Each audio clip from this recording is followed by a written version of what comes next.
భారతీయ తెలుగు ప్రజలందరికీ మనస్ఫూర్తిగా నా నమస్కారం.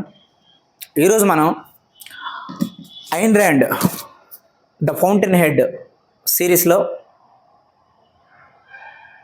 పార్ట్ 2 ఎపిసోడ్ 2 గురించి మనం ఈరోజు మాట్లాడుకోబోతున్నాం. సో ముందుగా ఇంత గొప్ప ఇంటెలెక్చువల్ బుక్ని ఇంగ్లీష్ నుండి తెలుగులోకి ట్రాన్స్లేట్ చేసిన డాక్టర్ రెంటాల శ్రీ వెంకటేశ్వరరావు గారికి మనందరం కృతజ్ఞతలు చెప్పుకోవాలి. సో ఎపిసోడ్ 2 మొదలు పెడదాం. ఎపిసోడ్ 2లో మెయిన్గా 3 క్యారెక్టర్లు ఉంటాయి. పార్ట్ 2లోని ఎపిసోడ్ 2లో మొట్టమొదటి క్యారెక్టర్ హోవార్డ్ రోర్క్, రెండో క్యారెక్టర్ డొమినిక్ ఫ్రాంకన్, మూడో క్యారెక్టర్ రోజర్ ఎన్రైట్. సో ఎన్రైట్ అని మనం పిలుద్దాం. సో ఎన్రైట్, డొమినిక్ ఫ్రాంకన్, హోవార్డ్ రోర్క్, ఈ 3 క్యారెక్టర్లే మెయిన్గా ఈ ఎపిసోడ్ 2లో ఉంటాయి. సో స్టార్ట్ చేస్తే పార్ట్ 1లో డొమినిక్ ఫ్రాంకన్కి హోవార్డ్ రోర్కి ఒక సాన్నిహిత్యం ఏర్పడుతుంది. వాళ్ళిద్దరికీ ఒకరంటే ఒకరికి ఆకర్షణ ఏర్పడుతుంది. ఆ ఆకర్షణ ద్వారా వాళ్ళిద్దరికీ ఒకరంటే ఒకరు ఇష్టం ఏర్పడుతుంది. వాళ్ళిద్దరూ ఒకరినొకరు కలుసుకోవడానికి ఇష్టపడతారు. ఆల్రెడీ ఒకసారి కలుసుకుంటారు క్వారీలో, ఒకరినొకరు చూసుకుంటారు, తర్వాత మళ్ళీ విడిపోతారు, ఎవరి పనులకు వాళ్ళు వెళ్ళిపోతారు. సో అక్కడితో పార్ట్ 1 అనేది కంప్లీట్ అయిపోతుంది. సో పార్ట్ 2లో డొమినిక్ ఫ్రాంకన్ హోవార్డ్ రోర్క్ గురించి ఆలోచిస్తూ ఉంటుంది. సో ముందుగా నేను ఈ పర్టికులర్ ఎపిసోడ్ని అసలు ఏం జరిగిందనేది చెప్పి తర్వాత దాని మీద మనం వ్యాఖ్యానం చేద్దాం. సో తన గురించి ఆలోచిస్తూ ఉంటుంది. తను ఎలా కలవాలి హోవార్డ్ రోర్క్ని మళ్ళీ అని ఆలోచించి తన ఇంట్లో ఒక సుత్తి తీసుకొని ఆ సుత్తిని ఆ ఇంట్లో బెడ్రూమ్లో ఒక పర్టికులర్ ప్లేస్ దగ్గరికి వెళ్ళి అక్కడ ఉన్న ఒక టైల్స్ని పగలగొడుతుంది. సో ఆ టైల్స్ నెర్రొస్తాయి అన్నమాట. సో ఇప్పుడు క్వారీ దగ్గరికి వెళ్ళి ఈ విషయాన్ని చెప్తుంది. మా ఇంట్లో టైల్స్ అంటే బండలు అండి, కింద వేసుకునే టైల్స్ మనం. సో తెలుగులో మనం ఒకప్పటి రోజుల్లో బండలు అనేది ఇప్పుడు టైల్స్ అంటున్నాం. సో ఇప్పుడు కూడా బండలని పిలవచ్చు, కాకపోతే ఇంగ్లీష్లో దాన్ని టైల్స్ అంటున్నాం అనమాట. సో ఆ టైల్స్ పగిలిపోయి నెర్రలు వచ్చిన తర్వాత క్వారీ దగ్గరికి వెళ్ళి డొమినిక్ ఫ్రాంకన్ రోర్క్ని పిలుస్తుంది. మా ఇంట్లో ఇలాంటి ఒక సమస్య ఉంది, సో దాన్ని నువ్వు వచ్చి మార్చాలి, ఆ పగిలిపోయిన టైల్స్ని తీసి కొత్త టైల్స్ అక్కడ పెట్టాలి అని అంటుంది. ఎందుకంటే డొమినిక్ ఫ్రాంకన్ అంటే ఆ క్వారీ మొత్తానికి ఆమె ఓనర్ యొక్క కూతురు. ఆ క్వారీ మొత్తానికి అధిపతి ఎవరు? ఫ్రాంకన్. ఆ ఫ్రాంకన్ వాళ్ళ కూతురు డొమినిక్ ఫ్రాంకన్ కాబట్టి డొమినిక్ ఫ్రాంకన్ చెప్పింది ఎవరైనా సరే ఖచ్చితంగా చేస్తారు. సరే మిస్ ఫ్రాంకన్, నేను వస్తాను నీతో పాటు అని చెప్పేసి ఇంటికి వస్తాడు హోవార్డ్ రోర్క్. ఇంటికి వచ్చి తన బెడ్రూమ్లోకి వెళ్ళి అక్కడ పగిలిపోయిన ఆ టైల్స్ ఉంటాయి, ఆ టైల్స్ని, ఆ నెర్రలు వచ్చిన ఆ టైల్స్ని రెండింటిని విడదీసి వాటిని బయటికి తీసి ఈ ప్లేస్లో కొత్త టైల్స్ పెట్టమంటారా మిస్ ఫ్రాంకన్ అని అడుగుతాడు. పెట్టాలి. మరి నీకు తెలుసా ఈ టైల్స్ గురించి? ఈ టైల్స్ ఏ రకాలు ఉంటాయి? ఈ టైల్స్లో అసలు ఎలాంటి టైల్స్ నీకు కరెక్ట్గా ఇలాంటి టైల్స్ మళ్ళీ ఎక్కడ దొరుకుతాయి నీకు తెలుసా అంటే, దాని గురించి టైల్స్లో అసలు ఎన్ని రకాలు ఉంటాయి, ఆ టైల్స్లో రకాలు ఎలా వస్తాయి, అందులో ఏ పదార్థాలు ఉంటాయి అని చెప్పేసి చాలా సబ్జెక్ట్ ఉన్న వ్యక్తిలాగా హోవార్డ్ రోర్క్ మాట్లాడతాడు. సో దానికి ఆమె ఆశ్చర్యపోయి, ఓకే నీకు తెలుసు కదా, ఆర్డర్ ఇవ్వు, సేమ్ ఇదే డిజైన్ ఇదే కలర్ ఉన్న టైల్స్ని. సో ఆర్డర్ ఇచ్చి ఆ ఆర్డర్ తిరిగి వచ్చేటప్పటికి, ఎప్పుడైతే తిరిగి వస్తుందో ఆర్డర్, అప్పుడు నువ్వు మళ్ళీ వచ్చి ఈ టైల్స్ని సెట్ చేస్తుంది కానీ అని చెప్తుంది. సో అక్కడితో వాళ్ళిద్దరూ విడిపోతారు మళ్ళీ. సో రోర్క్ మళ్ళీ తన యథావిధిగా తన పనికి తను వెళ్ళిపోతాడు. సో మళ్ళీ ఆ రోజు ఎప్పుడు వస్తుంది, ఆ కొత్త టైల్స్ ఎప్పుడు వస్తాయి, మళ్ళీ హోవార్డ్ రోర్క్ వచ్చి ఎప్పుడు దాన్ని ఫిట్ చేస్తాడు, అరేంజ్ చేస్తాడని డొమినిక్ ఫ్రాంకన్ నిరంతరం దాని గురించి ఆలోచిస్తూ ఉంటుంది. కరెక్ట్గా ఆ రోజు వచ్చే సమయానికి డొమినిక్ ఫ్రాంకన్ ఒక లెటర్ రాసి క్వారీలో ఉన్న హోవార్డ్ రోర్క్ దగ్గరికి రమ్మని చెప్పి బిగించడానికి, టైల్స్ వస్తున్నాయి, కొత్త టైల్స్ ఆర్డర్ ఇచ్చినవి అని. అనుకున్నట్టుగానే హోవార్డ్ రోర్క్ వస్తాడు ఈవినింగ్ 6 లోపు అని చెప్పేసి డొమినిక్ ఫ్రాంకన్ ఏదో చూస్తూ ఉంటుంది. కరెక్ట్గా 6:30కి డోర్ మోగుతుంది. డోర్ మోగగానే పరిగెత్తుకుంటూ వెళ్ళి డోర్ తీస్తుంది, హోవార్డ్ రోర్క్ వచ్చాడేమో అనుకొని. కానీ కట్ చేస్తే వచ్చేది హోవార్డ్ రోర్క్ కాదు, ఎవరో ఇంకొక క్వారీలో పనిచేస్తున్న ఇంకొక వ్యక్తి వస్తాడు. నువ్వెవరో అని అడిగితే, హోవార్డ్ రోర్క్ పంపించాడు నన్ను, మీ ఇంట్లో టైల్ అనేది ఇరిగిపోయి కొత్త టైల్ ఆర్డర్ ఇస్తే అది వస్తుందంట కదా, దాన్ని సెట్ చేయడానికి వచ్చాను, హోవార్డ్ రోర్క్ నన్ను పంపించాడు అని చెప్తుంది.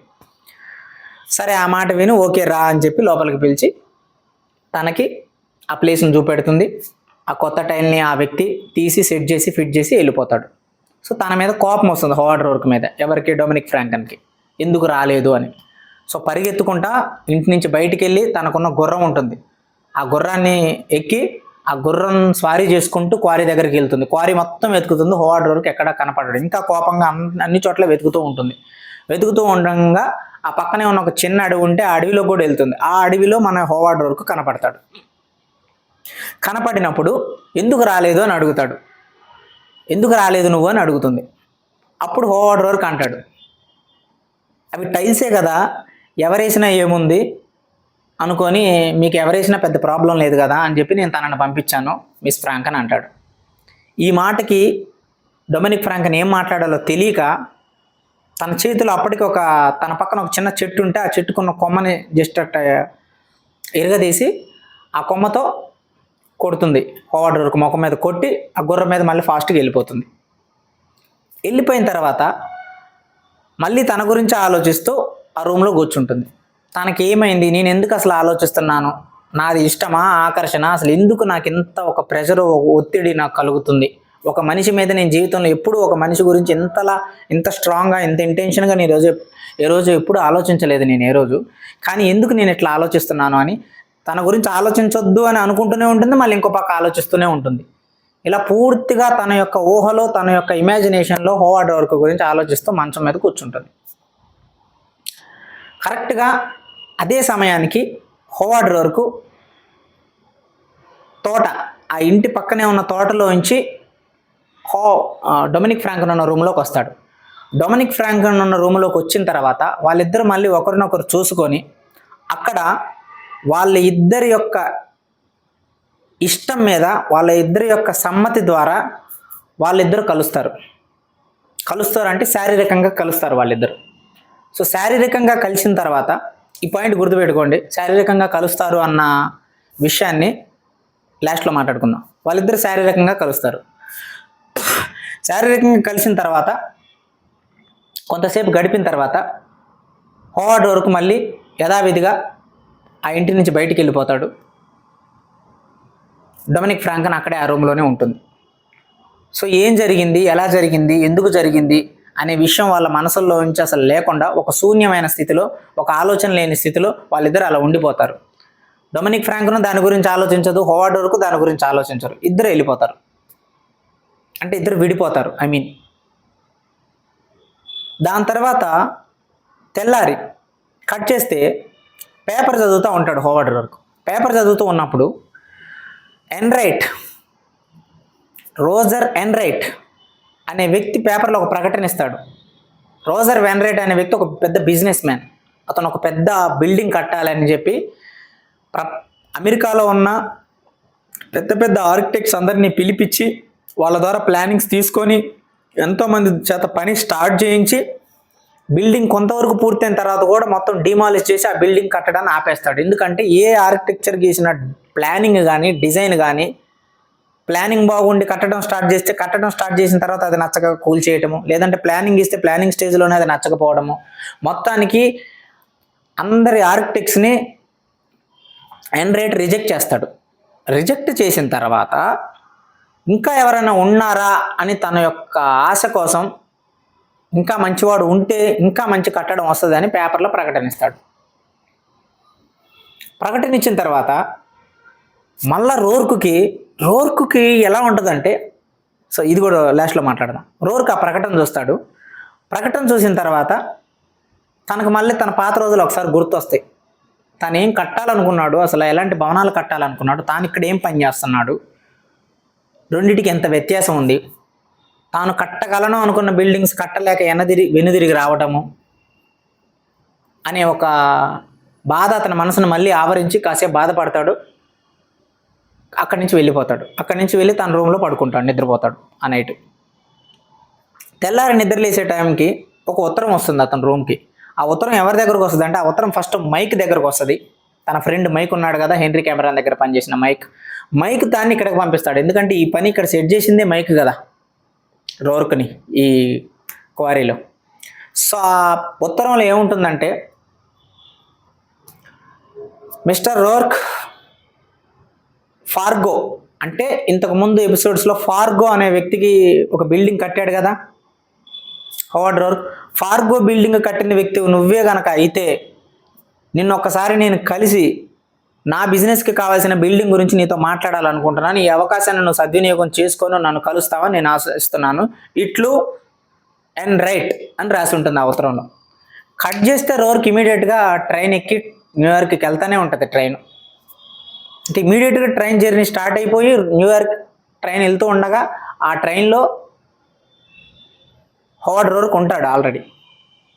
ఇటుపక్క డొమినిక్ ఫ్రాంకన్ ఏమో తనని వెతుక్కుంటూ అదే రోజు క్వారీ దగ్గరికి వెళ్తుంది. చూస్తుంది, మొత్తం జనాలను చూస్తుంది, ఎక్కడా ఉండడు, కనపడడు. అర్థమవుతుంది అక్కడ తను లేడు అని. ఆ సూపరింటెండెంట్ని పిలుస్తుంది. కొంచెం సన్నగా నారింజ కలర్ జుట్టు వేసుకొని ఒక వ్యక్తి ఉంటాడు ఇక్కడ. అతను ఏడి అని అడుగుతుంది. ఓ అతను లేడు మేడం, అతను న్యూయార్క్ వెళ్ళిపోయాడు. ఎప్పుడు వెళ్ళిపోయాడు అంటే నిన్ననే వెళ్ళిపోయాడు మేడం అని అంటుంది. అంటే ఒక రోజు లేటుగా వచ్చిందనమాట క్వారీకి డొమినిక్ ఫ్రాంకన్. అంటే వాళ్ళు శారీరకంగా ఇద్దరు కలిసిన తర్వాత ఒక 2-3 రోజులు 4 రోజులు తను ఆ నిశ్శబ్దం, తను జరిగిన అనుభవం, తన అనుభూతిలోనే అలా ఉండిపోయింది. తర్వాత కలిసి చూడాలనిపించి క్వారీకి బయలుదేరే లోపల ఆమె వచ్చిన దానికి ముందు రోజే న్యూయార్క్ వెళ్ళిపోయాడు హోవర్డ్ రోర్క్. ఆ వ్యక్తి న్యూయార్క్ వెళ్ళిపోయాడు మేడం నిన్న అని చెప్తాడు సూపరింటెండెంట్, అక్కడ పనిచేసే supervisor are superintendent, anything is okay. అప్పుడు ఆమె అడగబోతుంది డొమినిక్ ఫ్రాంకన్ అతని పేరేమిటి అని అడగబోయి మళ్ళీ ఎందుకు పక్క వాళ్ళని ఇలా పేరు అడగటం అని మళ్ళీ తనకు తానే మనసులో అనుకొని ఓకే పనులన్నీ ఇక్కడ బాగా జరుగుతున్నాయా అని కవర్ చేసి అక్కడి నుంచి వెళ్ళిపోయి రూమ్లో కూర్చుంటుంది. పేరు తెలియదు, న్యూయార్క్ వెళ్ళాడని తెలుసు. సరే ఇంకెక్కడితో అయిపోయింది, అతనికి మనకు సంబంధం లేదు అని మౌనంగా కూర్చుందాం తన మనసులో అనుకుంటుంది. అనుకోని అక్కడ ఒక లైన్ ఉంటుంది. తనకు తానుగా ఇంకా వదిలేసుకొని మౌనంగా ఉందాం అని అనుకుంటున్న డొమినిక్ ఫ్రాంకన్ తన మనసులో ఏమని ఆలోచిస్తుందంటే, పేరు కూడా తెలియని వ్యక్తిని ఇంకా వెతకటం ఎలాగా, అది అసంభవాన్ని ఊరుకుంటుందా, లేకపోతే తన పేరేమిటో వెతుక్కుంటూ మొదలు పెడుతుందా? ఈ 2 ఆప్షన్స్ ఉన్నాయి. ఈ 2 ఆప్షన్స్లో తన మీద తను గెలుస్తుందా, లేకపోతే తన లోపల ఉన్న కోరిక తన మీద గెలుస్తుందా? ఈ రెండిట్లో మేబీ కోరికే కనుక గెలిస్తే తన పేరుని వెతుక్కుంటూ న్యూయార్క్ బయలుదేరుతుంది డొమినిక్ ఫ్రాంకన్ అని చెప్తుంది అని అక్కడ రాస్తారండి. అక్కడతో ఎపిసోడ్ 2 పార్ట్ 2లో ఎపిసోడ్ 2 అక్కడతో అయిపోతుంది. సో మై డియర్ ఫ్రెండ్స్, ఈ పర్టికులర్ చాప్టర్లో కొంచెం కెమెరా వెనక పెడదాం. ఈ పర్టికులర్ చాప్టర్లో అక్కడ ఒక మెచ్యూర్డ్ కంటెంట్ ఉంది. ఏంటి అంటే, హోవర్డ్ రోర్క్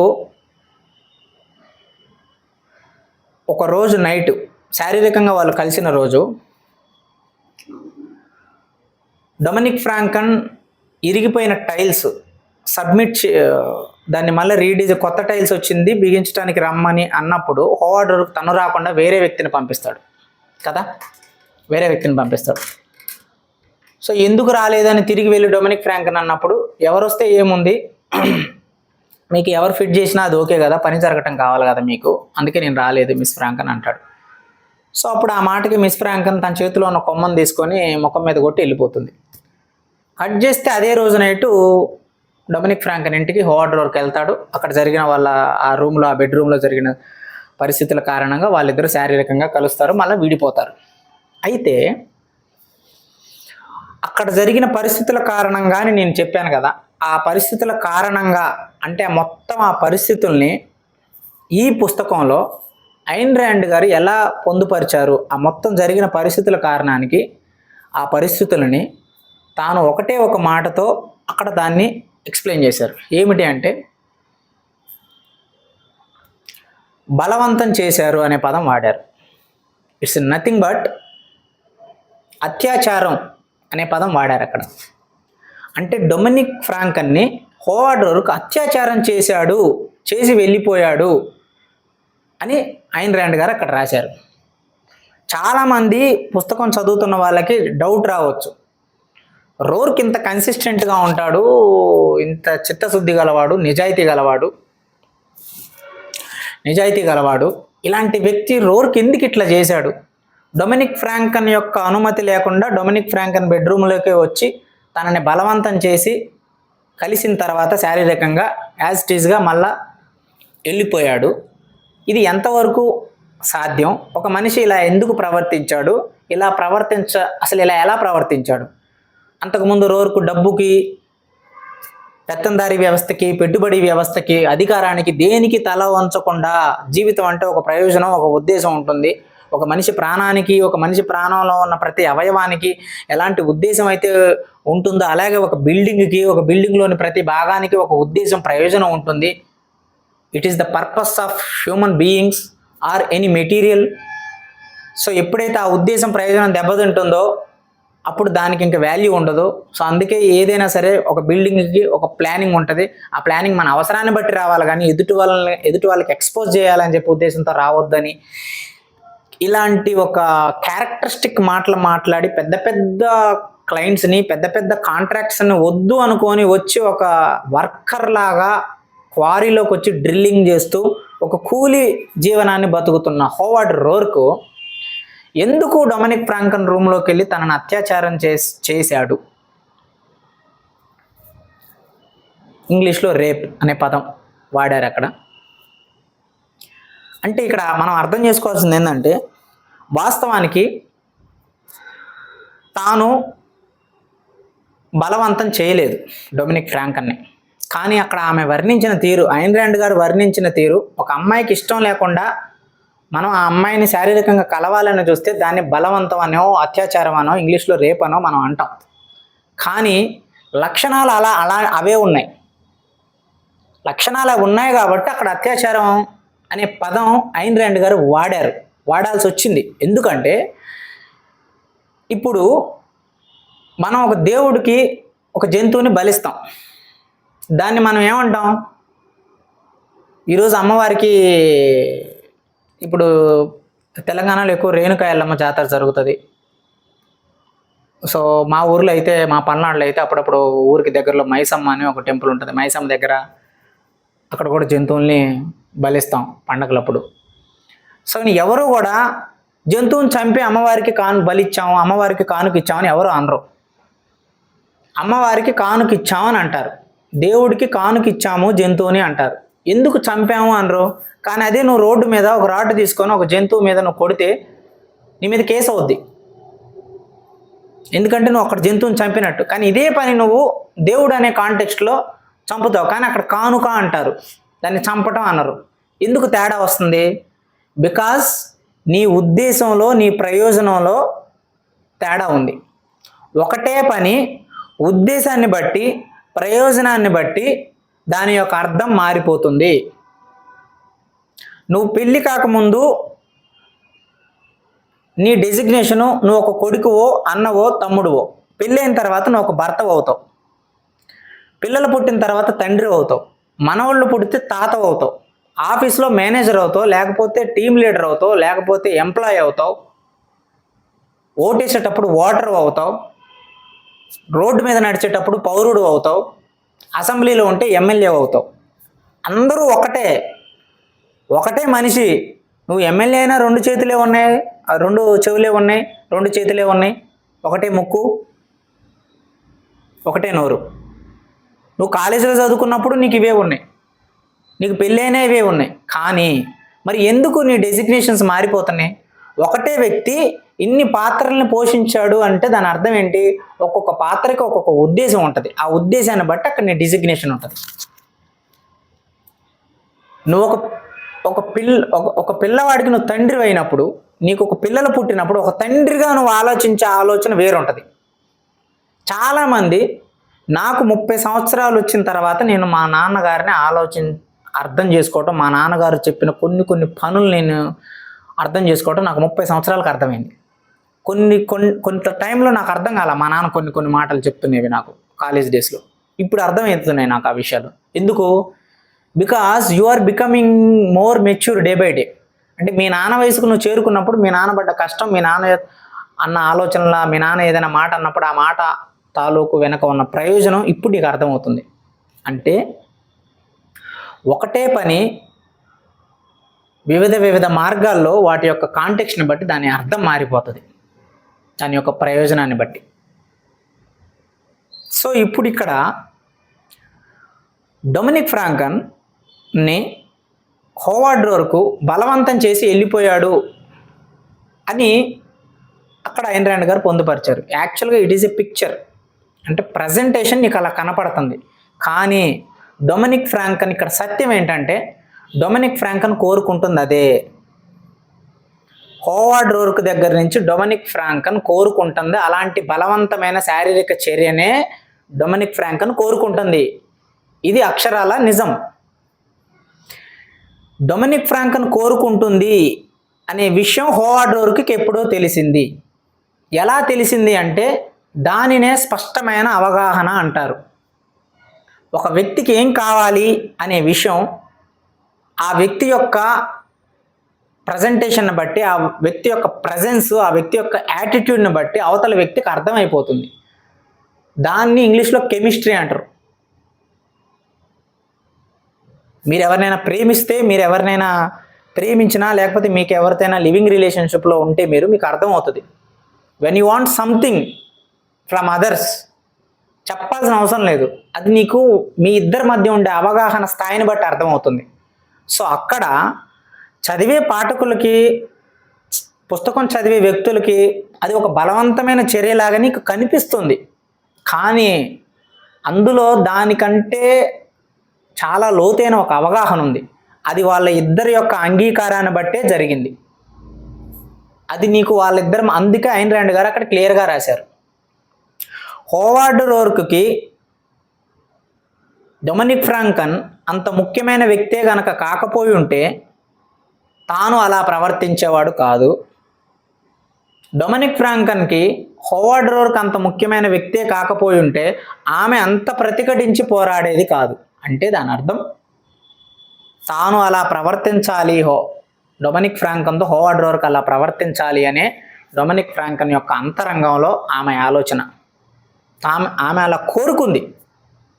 అది ఆమె యొక్క వ్యక్తిత్వం. ఆ వ్యక్తిత్వం ఎందుకు అట్లుంది అనేది మనకు అనవసరం.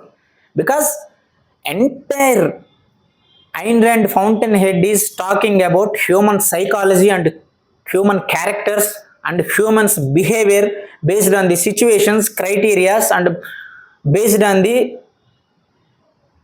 ఇన్సిడెంట్స్. సో ఆమె యొక్క క్యారెక్టర్ అలా ఉంది, ఆమె యొక్క మనసులో అలాంటి ఆలోచనలు వచ్చినాయి. ఈ విషయం హోవార్డ్ రోర్క్కి తెలుసు. దట్ ఈజ్ వాట్ ఫస్ట్ నుంచి కూడా ఎందుకు గిల్టీగా ఫీల్ అవుతుందో డొమినిక్ ఫ్రాంకన్ అంటే, అంత కోటేశ్వరరాలు అయ్యుండి, అంత అందమైన అమ్మాయి అయ్యుండి, ఎంతోమంది గొప్ప వాళ్ళని, పెద్దవాళ్ళని రిజెక్ట్ చేసిన వ్యక్తి హోవార్డ్ రోర్క్ డ్రిల్లింగ్ మిషన్ చేస్తూ ఉన్నప్పుడు ఒక కూలి వ్యక్తిగా తనను చూస్తూ తన యొక్క ఈగో దెబ్బతింటుంది. ఎందుకంటే డొమినిక్ ఫ్రాంకన్ మనసులో ఏముంది అనేది for the first time, first చూపులోనే హోవార్డ్ రోర్క్కి అర్థమైపోయింది. అందుకే హోవార్డ్ రోర్క్ చాలా సింపుల్గా, నిర్లక్ష్యంగా ఉన్నాడు. ఎందుకంటే ఈమె ఏదైతే కోరుకుంటుందో డెఫినెట్గా అది నాకు తెలుసు. ఇప్పుడు ఎప్పుడైనా సరే మీరు ఒక రిజల్ట్ మీకు తెలిసిపోయినప్పుడు మీరు చాలా రిలాక్స్డ్గా ఉంటారు. మీ బాడీ మీకు తెలియనప్పుడు చాలా ఉత్కంఠ ఉంటుంది. ఆ తెలిసిపోయిన నిర్లక్ష్యపు యాటిట్యూడ్ రోర్క్లో ఉండటం వల్లనే డొమినిక్ ఫ్రాంకన్ కొంచెం ఈగోయిస్టిక్గా ఫీల్ అయ్యి డాబు చూపించడానికి, కొంచెం ఆమె యొక్క హుందాతనం, ఆమె యొక్క డబ్బు ఉన్నదే ఆమెకి అనే ఆ యొక్క అధికారాన్ని చూపించడానికి కొంచెం స్టైల్గా ప్రయత్నించడానికి ఆ క్వైరీకి వెళ్ళినప్పుడు అలా ప్రవర్తించింది డొమినిక్ ఫ్రాంకన్. అందుకే ఆ పని వాళ్ళని పిలిచి పని అవుతుందా అని అడగటము, వాళ్ళ పని వాళ్ళు పరిగెత్తుకుంటూ వచ్చి మిస్ ఫ్రాంకన్ అని అరవటం, ఇదంతా హోవార్డ్ రోర్క్ వినబడాలి అని. అంటే ఎప్పుడు కూడా ఒక వ్యక్తి మనల్ని ఇష్టపడుతున్నారు అని తెలిసేంత వరకు మనం చాలా ప్రయత్నిస్తాం. ఎప్పుడైతే ఒక మనిషి మనల్ని ఇష్టపడుతుంది అని గ్రాంటెడ్ అయిపోయిన తర్వాత మన యాటిట్యూడ్ చాలా నిర్లక్ష్యం అయిపోద్ది. ఎందుకంటే బికాజ్ వన్స్ యూ అచీవ్డ్, నీకు అంత గ్రిప్పింగ్ ఉండదు. సో ఇక్కడ పాయింట్ ఏంటంటే వాళ్ళిద్దరి మధ్య చాలా లోతైన అవగాహన ఉంది. అది ఒకరికొకరికి తెలిసింది. ఎందుకు అని అంటే అది ఇద్దరి మనుషుల మధ్య జరిగే ఒక ప్రక్రియ, ఒక మానసిక ప్రక్రియ. దాన్ని ఏదో చేతికొని ఇప్పుడు కడియమో లేకపోతే ఒక చొక్కా చేసుకున్న చొక్కా చూపించినట్టు ఒక ఫిజికల్గా చూపించలేం దాన్ని మనం. అది ఇద్దరి మనుషుల చూపుల మధ్య కానీ వాళ్ళ యొక్క శారీరక యాటిట్యూడ్ని బట్టి వాళ్ళిద్దరికి మాత్రమే అర్థమయ్యే ఒక అవగాహన. ఆ అవగాహనలోంచే డొమినిక్ ఫ్రాంకన్ ఎలాంటి శారీరక చర్యని రోర్క్ నుంచి కోరుకుంటుందో రోర్కుకి తెలుసు. అలాగే డొమినిక్ ఫ్రాంకన్ ఏం కోరుకుంటుంది రోర్క్ నుంచి అనే విషయం కూడా రోర్కుకు తెలుసని డొమినిక్ ఫ్రాంకన్కి తెలుసు. డొమినిక్ ఫ్రాంకన్ ఎలా రోర్క్ గురించి ఆలోచిస్తుంది అనే విషయం రోర్కుకు తెలుసు. ఆ విషయం రోర్కుకు తెలుసు అని కూడా డొమినిక్ ఫ్రాంకన్కి తెలుసు. సో ఫైనల్గా ఇక్కడ ఏంటంటే ఇద్దరి మధ్య జరిగిన ఆ శారీరక చర్య అనేది అది చూడటానికి బలవంతంగా జరిగినట్టు నీకు అనిపించినా ఆ బలవంతంగా జరిగే ప్రక్రియ కోసమే వాళ్ళు ఇష్టపడ్డారు. అప్పుడు అది బలవంతమైన చర్య అని అనిపించదు, కానీ లక్షణాలు అలా కనపడ్డాయి అన్నమాట. That is the thing. సింపుల్గా చెప్పాలంటే ఇప్పుడు మనం ఒక ఎగ్జాంపుల్ చెప్తాను నేను మామూలుగా. చలికాలం మనం చిన్నప్పుడు కానీ మామూలుగా ఇప్పుడైనా సరే చలికాలం ఫ్యాన్ వేసుకుంటే చలి పుడుతుంది, మనందరికీ తెలుసు. చలికాలం ఫ్యాన్ ఎక్కువ స్పీడ్లో పెడితే చలి పుడుతుంది. కానీ ఖచ్చితంగా మనం 1లోనో 2లోనో పడుకోవచ్చు కదా, 3లోనో 4లోనో పెడతాం మనం. కొంతమంది 5లో కూడా పెడతారు. ఎందుకు? చలి ఆల్రెడీ చలి వస్తుంది అని తెలుసు ఫ్యాన్ వేసుకుంటే, కానీ ఎందుకు మరి 4లో 3లో 5లో పెడతాం మనం ఫ్యాన్, ఎక్కువ స్పీడ్ పెడతామా?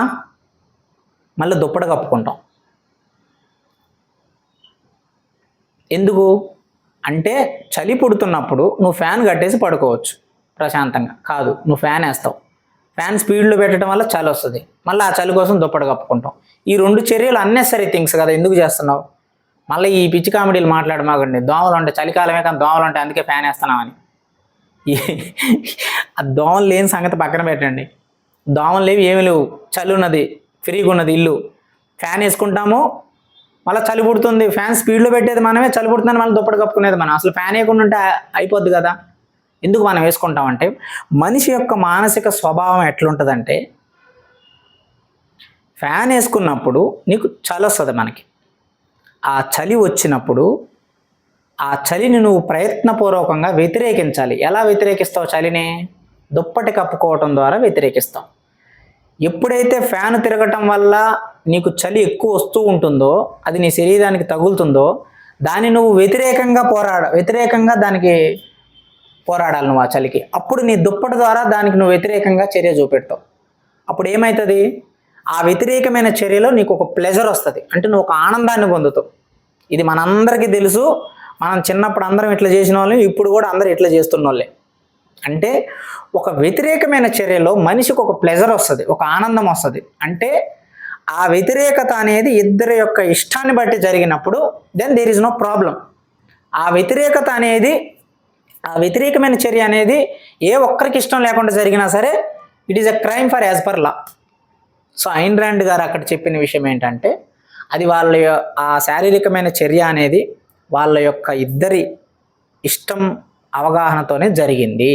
కానీ ఒక కథ రాసేటప్పుడు ఆడ ఉన్నది చెప్పాలి కాబట్టి, ఇప్పుడు జంతువుని దేవుడికి బలిస్తే కత్తితోనే బలియాలి. ఎవడో చేతితో గుద్ది ఎవడు జంతువుని ఇచ్చేయడు కదా. లేదు, నువ్వు మటన్ షాపులో నీకు మటన్ కావాలన్నా కత్తే వాడాలి. అంటే కత్తి కామన్. నువ్వు దేవుడికి బలిచ్చినా, మైసమ్మకి బలిచ్చినా, లేకపోతే మటన్ షాపులో నువ్వు మటన్ కావాలన్నా నువ్వు కత్తే వాడేది. మరి 2 చర్యలు చూపెట్టాలంటే కత్తిని చూపెట్టాలి కదా. ఆ కత్తి అనేది అక్కడ బలవంతమైన చర్య అని చూపెట్టాల్సి వచ్చింది ఐన్ ర్యాండ్ గారు. ఎందుకంటే దట్ ఈజ్ ఎ టూల్. అది. సో ఇష్టపూర్వకంగా జరిగిందా, ఇష్టం లేకుండా జరిగిందా వ్యతిరేక చర్య అనేది ఇంపార్టెంట్. సో అది ఐన్ ర్యాండ్ గారి యొక్క మెయిన్ ఉద్దేశం. సో వాళ్ళిద్దరి మధ్య ఉన్న లోతైన అవగాహన ద్వారా, ఎందుకంటే రోర్క్ చాలా మేధావి, డొమినిక్ ఫ్రాంకన్ కూడా చాలా మేధావి. సో వాళ్ళిద్దరి మధ్య ఒక్క మాట కూడా లేకుండా వాళ్ళిద్దరి మధ్య జరిగిన ఫస్ట్ అండ్ సైట్ ఆకర్షణ, ఇష్టము, ఆ లవ్వు, ఆ కొద్దిపాటి లస్ట్, ఆ కొద్దిపాటి ప్రెజరు, ఆ obsession, this is all become a ఒక శారీరక చర్యలాగా జరగాల్సి వచ్చింది వాళ్ళిద్దరి మధ్య. బికాజ్ ఆఫ్ ఆ వ్యతిరేకమైన చర్యలోనే వాళ్ళు ఎంతో ఆనందాన్ని చూడాలని వాళ్ళు కోరుకున్నారు, అది ఒకరికొకరికి తెలుసు అనే విషయం చెప్పాలి కాబట్టి అక్కడ ఆ కాంటెక్స్ట్ అలా చెప్పాల్సి వచ్చింది ఐన్ ర్యాండ్ గారు. బికాస్ నీకు ఆ కాంటెక్స్ట్ అలా చెప్పకపోతే నువ్వు ఎలా, ఇప్పుడు ఒక్క రన్తో ఓడిపోయినా క్రికెట్ ఓడిపోయినట్టే, 10 రన్నులతో ఓడిపోయినా ఓడిపోయినట్టే. అట్లాగే నువ్వు ఇష్టం ఉండి చేసినా ఇష్టం లేకుండా చేసినా సరే జరిగిన చర్యని ఒక రచయిత రాయాల్సి ఉంటుంది, అందువల్ల రాశారు. సో దాని నుంచి మనం అర్థం చేసుకోవాల్సింది ఏంటంటే దాని వెనక కాంటెక్స్ట్ని మనం అర్థం చేసుకోవాలి. దాన్ని ప్లెయిన్గా చదివితే పేపర్లో కనుక పలానా వ్యక్తి ఇక్కడ బలవంతానికి గురై చనిపోయారు అని చదివినట్టే ఉంటుంది. అలా రాస్తే ఇంకా ఐన్ ర్యాండ్కి వాళ్ళకి తేడా, న్యూస్ పేపర్కి తేడా ఉంది. అందుకే ఐన్ ర్యాండ్ గారు అక్కడ అడిగారు అనమాట. ఏమనంటే వాళ్ళిద్దరి మధ్య జరిగిన వ్యతిరేకమైన అసభ్యకరమైన చర్య వెనకాల లోతైన అవగాహన ఉంది, అది వారికి తెలుసు అని రాసింది అనమాట ఐన్ ర్యాండ్ గారు అక్కడ. So this is the main context of part 2. So part 1, part 2లో మెయిన్గా డొమినిక్ ఫ్రాంకన్ అండ్ హోవార్డ్ రోర్క్ యొక్క పరిచయం, వాళ్ళ పరిచయం యొక్క పరిస్థితుల్ని మెయిన్గా ఎక్కువగా చెప్పారు. సో పార్ట్ 2, ఈ పార్ట్ 2 చివరిలో ఎన్రైట్ దగ్గర నుంచి లెటర్ రాగానే రోర్క్ ఇమీడియట్గా బయలుదేరాడు ట్రైన్కి. మీరు ఇక్కడ గమనిస్తే ఇంకా నేను చెయ్యను, ఇంకా నేను జీవితంలో చేయగలిగిన పని ఇది ఒక్కటే అని చెప్పి క్వారీకి వచ్చి ఆ రాళ్ళు పగలు కొట్టుకుంటూ డ్రిల్లింగ్ మిషన్ వేసుకున్న హోవార్డ్ రోర్క్ లెటర్ రాగానే మళ్ళీ ఎందుకు వెళ్ళాడు? ఎందుకంటే అది తన లోపల ఉన్న టాలెంట్. ఎప్పుడైనా ఒక మనిషికి ఏదైనా ఒక టాలెంట్ ఉంది అంటే ఆ వయసుతో సంబంధం లేదు, ప్రదేశంతో సంబంధం లేదు, ఆ అవకాశం వచ్చినప్పుడు అతను పరిగెడతాడు, ఖచ్చితంగా పరిగెడతాడు. అట్లా లెటర్ వచ్చిందో లేదో కట్ చేస్తే న్యూయార్క్ వెళ్ళే ట్రైన్లో రోర్క్ ఉన్నాడు అని ఉంటుంది. అది అంటే అది తన యొక్క వృత్తి కాదు, అది తన జీవితం. అదే తన జీవితంగా బతుకుతూ అది తన యొక్క అంతరాత్మలో నుంచి వచ్చింది, ఆ వృత్తి మీద తనకిష్టం. సో ఇంక అది వదిలితే వదిలేది కాదు, అది జీవితం మొత్తం ఉంటుందన్నమాట అతనికి. ఎందుకంటే అది అతనికి తెలిసింది అదొక్కటే, ఆ పని మాత్రమే. సో అందుకే అతను ఎప్పుడు వద్దని పక్కకు వచ్చినా ఏది చేసినా సరే అవకాశం రాగానే మళ్ళీ వెళ్తాడు. అది ఒక పని మీద నీకు ఇష్టమో ప్రేమ, ఒక దైవమైన భావన నీకు ఉంటే ఖచ్చితంగా అవకాశం వచ్చినప్పుడు నువ్వు దాన్ని పరిగెత్తుకుంటూ వెళ్తావు. ఇది నాకు ఇస్తారా ఎవరా, డబ్బులు వస్తాయా రావా అని ఆలోచించరు. తనలో ఆ ఆసక్తి ఉంది ఆ పని మీద, ఆ కళా నైపుణ్యం మీద అన్నప్పుడు ఖచ్చితంగా మనిషి పరిగెడతాడు దానికోసం. అది వయసుతో సంబంధం లేదు. నేను ఇది చేయను అని చిరాకు వచ్చి పక్కకు వచ్చినా సరే మళ్ళీ అక్కడికి వెళ్తాడు. మీరు గమనించారో యూట్యూబ్లో కానీ ఇన్స్టాగ్రామ్లో కానీ పెద్ద వయసు ఉన్న వాళ్ళు, 40-50 వయసు ఉన్న వాళ్ళు బాగా డ్యాన్సులు వేస్తూ ఉంటారు. ఈ మధ్య చాలా కాలం నుంచి ఎప్పుడు డ్యాన్సులు వేస్తూ ఉంటారు. ఇప్పుడన్నా అసలు డౌట్ వచ్చిందా వీళ్ళకి ఇంత వయసు? మనందరం కొంచెం తిడతా ఉంటారు వాళ్ళని జనరల్గా. ఇంత వయసు ఉంది వీళ్ళకి, ఇంట్లో కూర్చోకుండా ఈ వయసుకి వీళ్ళు చీరలు కట్టుకొని డ్యాన్సులు ఏంది, ఈ అంకుల్ గాళ్ళు ఈ డ్యాన్సులు ఏంది అని అంటారు కదా మనం జనరల్గా. ఎందుకు అంటాం మనం అట్లా? సారీ అంకుల్ గాళ్ళు అన్న. సో ఆ పెద్దవాళ్ళు 50 age, whether it is male or female, వీళ్ళకి కుటుంబం ఉంది, పిల్లలు ఉన్నారు, అయినా వీళ్ళు ఎందుకు ఇట్లా డ్యాన్సులు వేస్తూ ఉంటారు ఈ ఇన్స్టాగ్రామ్లో, యూట్యూబ్ రీల్స్లో, వీళ్ళకి ఏం సరదా అని చాలామంది తిడతా ఉంటారు కదా. వాళ్ళు ఎందుకు అట్లా వేస్తారంటే వాళ్ళలో ఆ టాలెంటు చిన్నప్పటి నుంచే ఆసక్తి ఉంది. డ్యాన్స్ కానీ, నటన కానీ, లేకపోతే ఇంకేదైనా కామెంటరీ కానీ, వాట్ ఎవర్ ఇట్ మేబీ, వాళ్ళలో ఆసక్తి చిన్నప్పటి నుంచే ఉంది. కాకపోతే వాళ్ళు పెరిగిన కుటుంబ రీత్యా ఆసక్తిని బయట పెట్టుకునే అవకాశం రాలేదు. తర్వాత పెళ్ళి అయిపోయి ఉండొచ్చు, పిల్లలు పుట్టినాక అసలు ఇంక ఏది ఆ బాధ్యతలతో తలా మునకలైపోయి వాళ్ళ ఆసక్తిని ఎక్కడ ప్లాట్ఫామ్ని చూపించుకునే అవకాశం దొరకక అది వాళ్ళ లోపలే ఉండిపోవచ్చు. కరెక్ట్గా 40+, 50+ ఏజ్ తర్వాత వాళ్ళకి అవకాశం వచ్చి ఉండొచ్చు. అందుకోసమే వాళ్ళు ఆ ఏజ్లో ఉన్నా సరే ఆ లోపల ఒరిజినల్గా ఆసక్తి వాళ్ళకు ఉంటుంది కాబట్టి ఆ ప్రతిభ మీద ఆ డ్యాన్సులు వేయటము, ఆ పెద్ద వయసున్న ఆడవాళ్ళు కానీ, పెద్ద వయసున్న అబ్బాయిలు కానీ ఆ డ్యాన్సులు వేయటము, ఆ రీల్స్ చేయటం, ఇవన్నీ ఎందుకంటే because of their interest. So అట్లానే హోవార్డ్ రోర్క్ కూడా నేను చెయ్యను, ఇంకా నా వల్ల కాదు, మైక్ నాకు క్వారీకి పంపించి నేను రాళ్ళు కొట్టుకుంటా, ఇదే నాకు ఇక్కడి నుంచి ఆలోచించే ఏ పని నాకు చూడొద్దు, ఎందుకు ఇదంతా యారెక్టిక్ట్, ఎవడు ఈనడు, ఇది కట్టమంటే అది కాదు, ఇది కట్టమంటే ఇది కట్టమంటారు, ఆ మోస పద్ధతిలోనే కట్టమంటారు, మనం చెప్పింది ఎవడు ఈనడు, దేనికి వచ్చింది ఇదంతా వదిలే అని అంటాడు. కానీ ఉత్తరం రాగానే మళ్ళీ బయలుదేరాడు. అదనమాట, మనిషిలో ఆసక్తి ఉన్నప్పుడు అవకాశం వచ్చిందంటే వాడు ఖచ్చితంగా పరిగెడతాడు. సో మీరు కూడా మీకు ఇందులో ఆసక్తి ఉందో గమనించండి. ఆ ఆసక్తికి తగ్గ అవకాశం వచ్చినప్పుడు రోర్కు లాగా ట్రైన్లో దూసుకెళ్ళాలని కోరుకుంటున్నా. అప్పటి వరకు సెలవు. మళ్ళీ మనం ఎపిసోడ్ 3లో కలుద్దాం. జై హింద్, జై భారత్.